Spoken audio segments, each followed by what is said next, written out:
Miqueias 3:8 diz assim, do Espírito Santo em Miqueias, um profeta que denunciava o pecado do povo de Deus, da igreja de Deus, do Antigo Testamento. Ele dizia assim: mas verdadeiramente, Miqueias 3:8, estou cheio do poder do Espírito do Senhor e de juízo e poder para declarar a Jacó a sua transgressão e a Israel seu pecado. Sabe o que faziam os profetas do Antigo Testamento?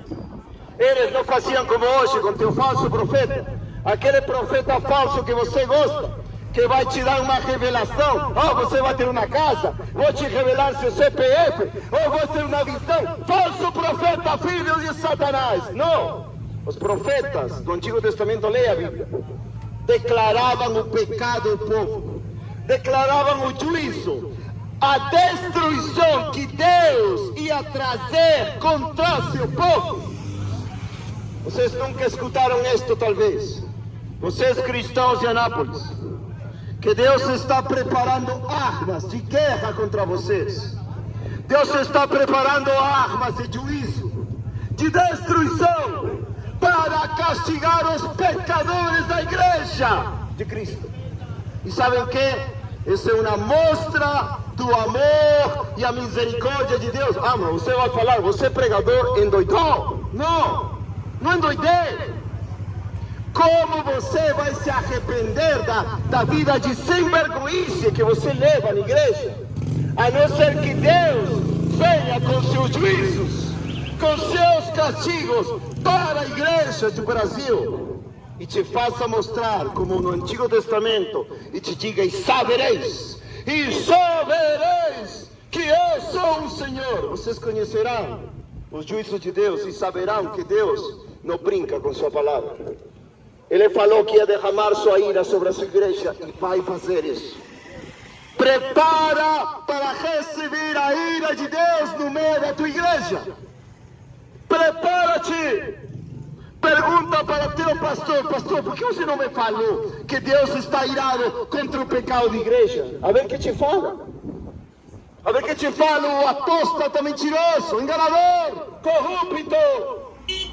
A Bíblia ensina que os verdadeiros homens de Deus se indignam, se iram contra o pecado. Paulo, 1 Coríntios 4:22, se não me engano, Paulo diz para os coríntios: quereis que eu venha a vocês com vara ou com espírito de amor e mansidão? O apóstolo Paulo, se estivesse aqui e perguntasse quantos de vocês vão à igreja, e ele soubesse que vocês são mentirosos, traíras, fofoqueiros, não amam a palavra de Deus, ficam cochilando, dormindo, em lugar de pregar evangelhos perdidos, ele falaria para você: o que você prefere? A vara de Deus, o amor, o espírito de mansidão? Vocês já receberam muito amor. Todo mundo sabe que Deus é amor. Seus falsos profetas enchem suas mentes e corações de: oh, Deus te ama, como Deus te ama. Pode ficar tranquilo. Não fica tranquilo. Deus diz que vai trazer juízo à igreja. Sabe por quem vai começar? Todos esses pastores pilantras, pastores de paletó, que gostam de cobrar dinheiro por pregar. Mas o castigo não vai parar aí. O castigo vai vir sobre todos aqueles rebeldes que idolatram pastores falsos, e assim por diante. Leia sua Bíblia, amados. Deus não é um Deus inventado pela cultura gospel evangélica. Deus não é um Deus inventado pela igreja falsa da Universal, pela igreja falsa católica, pela igreja falsa mundial. Deus é um Deus da Bíblia. E Ele diz que vai destruir aos cristãos. Estou falando de cristãos que não se arrependam. E vou falar de novo: isso é a misericórdia de Deus, isso é o amor de Deus.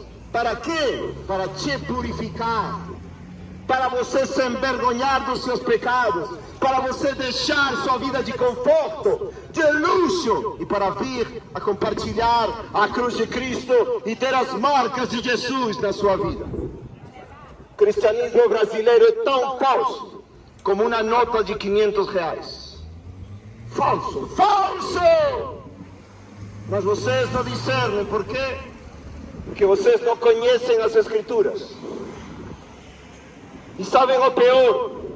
Que por ser tão falso, pessoas que poderiam se aproximar a Jesus, pessoas que nunca conheceram uma igreja, dizem: oh, você como esse pilantra desse crente falso, melhor não quero ser crente.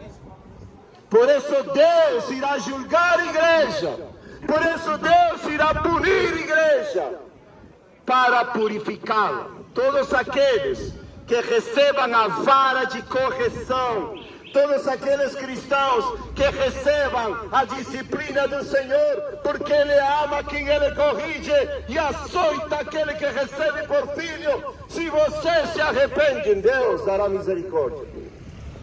Mas o testemunho da Escritura é que muitos cairão. Talvez você, não sei se você é cristão. Talvez você, se você é cristão, não sei. Talvez a moça de vestido, talvez, não sei. Talvez cairá, não sei. Quem sabe Deus e a palavra de Deus o confirma. Aquele que é de Deus vai caminhar como Deus, vai sofrer como Deus, como Cristo, vai padecer calúnia, perseguição, vai ter uma vida na qual te aborreçam por pregar a verdade. A vida de Cristo, amados. Aleluia! A vida gloriosa de Jesus Cristo. Uma vida de perseguição, uma vida de aflição, talvez pobreza, talvez falta de alimento. Mas é a vida eterna. Glória a Deus. Quem diz glória nas igrejas falsas pregam assim: você vai ter um carro, você vai ter uma vida abundante, o melhor está por vir. Quem diz amém? A igreja freneticamente, a falsa igreja freneticamente diz: amém, amém, amém. Recebe, recebe. Uma abominação de falso evangelho, não tem nada a ver com a cruz de Jesus. E Miqueias continua dizendo em Miqueias, capítulo 3, versículo 11, qual é a razão de o Espírito de Deus ter preenchido o profeta, para estar cheio do Espírito de poder e o juízo, para anunciar os pecados da igreja do Antigo Testamento, como estou fazendo aqui. Eu não me estou comparando, obviamente, um profeta do Antigo Testamento, mas tem a palavra de Deus que é mais segura para repreender o cristianismo falso, rebelde, que vai ser julgado, punido por Deus. Se não se arrependem, perecerão igualmente. Lucas 13:3. Não importa que você seja diverso evangélico, não interessa que você tenha aceitado Jesus 30 vezes. Se você não está caminhando com Cristo, outra má notícia para você: não vai ter arrebatamento sem juízo. Vocês estão esperando, já está chegando amanhã, pode ser arrebatamento. Não vai ter arrebatamento até Deus julgar a sua igreja, purificar a sua igreja, porque Jesus Cristo não pode levar uma esposa que se parece com uma prostituta, que a esposa limpa, santa, sem rugas, sem coisas semelhantes, que Jesus Cristo comprou pelo seu sangue. Estão entendendo? Estão entendendo? É claro. Se amanhã vem Jesus, como vocês dizem, arrebatamento, ninguém de vocês soube. Mas Deus, na sua misericórdia, no seu amor, vai dar uma oportunidade. Não sem juízo, não sem julgar sua igreja pela apostasia, abominações que estão cometendo contra o Senhor da glória, que é santo, santo e santo. O Senhor diz que quando Ele vier, essa é uma doutrina que se chama a apresentação do esposo ou da esposa. Efésios 5, 25 em diante. A esposa que ele vai buscar uma igreja santa, pura, sem mancha, sem mácula, sem coisa semelhante, sem ruga. Uma esposa que seja fiel a Cristo, não ao mundo, não ao pastor pilantra, não ao dinheiro, não à safadice. A Cristo, a cruz, o sangue de Jesus. O juízo está chegando, crentes de Anápolis. Quando chegar, vocês não vão poder dizer, ninguém me falou, você escutou, um homem de Deus, um peruano, cheio do Espírito de poder e de juízo, anunciando que Deus vai julgar a igreja. 1 de Pedro 4,17. 1 de Pedro 4,17. Porque é necessário que o juízo comece pela casa de Deus, ou seja, pela igreja. Deus vai julgar todos os pastores pilantras. Deus vai julgar os idólatras dos pastores. Deus vai julgar os hipócritas das igrejas. Aqueles que vivem uma vida mundana e depois, domingo, se vestem bonitinhos e se fazem os santinhos e cantam, oram, pulam e tudo. E seu coração está podre, cheio de pecados. Quantos de vocês são assim?